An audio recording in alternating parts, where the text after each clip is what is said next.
நல்லாட்சி என்று சொல்லுகின்ற இந்த கிழக்கு மாகாண சபையிடமிருந்து கிழக்கு மாகாண தொண்டாசிரியர் நாம் ஒரு வருட காலமாக எங்களுடைய நிரந்தர நியமனத்தை கோரி போராடினோம். அவருடன் பல தடவை நாங்கள் பேச்சுவார்த்தையில் கௌரவ முதலமைச்சருடனும் கௌரவ கல்வி அமைச்சரிடம் இணைந்து சென்றோம். ஆனால் அவர்கள் எங்களை ஏமாற்றியது போன்று ஒரு வருடமாக செய்துவிட்டார்கள்.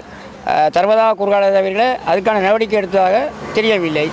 எனவே நாங்கள் 25 அதாவது நேற்றிலிருந்து நாங்கள் எங்களுடைய சுழற்சி முறை உண்ணாவிரத போராட்டத்தை நாங்கள் ஆரம்பித்துள்ளோம். இது நாங்கள் இனி எங்களுடைய நியமனத்தை அவர்கள் உறுதி செய்ய வரைக்கும் நாங்கள் இந்த போராட்டத்தை தொடர்ந்து செய்வோம். நாங்கள் மூதூர் வலயத்தை சேர்ந்த தொண்டராசிரியர் மேன்கா மகா வித்தியாலயத்தில் 13 வருட காலமாக கடமையாற்றி வருகின்றோம். நாங்கள் 25/4/16 அன்றிலிருந்து இன்று வரை 2வது நாளாக போராட்டம் தொடர்ந்து நடந்து கொண்டிருக்கிறது.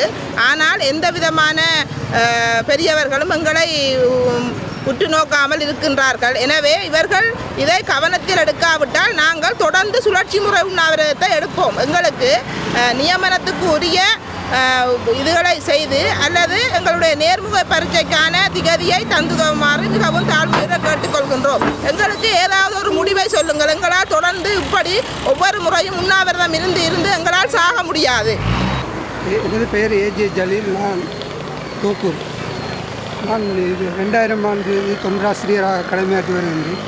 2000 ஆண்டு நடந்த நேர்முக பரீட்சையிலும் 2005ஆம் ஆண்டு 2007ஆம் ஆண்டு பல நேர்முக பரீட்சைகளை சந்தித்து இதுவரையில் எனக்கு நிரந்தர நியமனம் வழங்கப்படவில்லை. நான் இருந்தும் எவ்வித வேதனமின்றி தொடர்ந்து எனது சேவையை செய்து வருகின்றேன். எங்களுக்கு நிரந்தர நியமனம் வழங்காமல் இதுவரையில் புறக்கணிக்கப்பட்டு கொண்டே நாங்கள் இருக்கின்றோம். அதற்காக எங்களது உண்ணாவிரத போராட்டத்தை நேற்றிலிருந்து ஆரம்பித்திருக்கின்றோம். எங்களுக்கு நிரந்தர நியமனம் வழங்கப்பட வேண்டும். எங்களது கோரிக்கை அரசாங்கம் ஏற்றுக்கொண்டு எங்களுக்கு சரியான நிரந்தர தீர்வை தர வேண்டும். அதுவரையில் நாங்கள் எனது போராட்டத்தை தொடருவோம் என்று உறுதி கூறுகின்றோம்.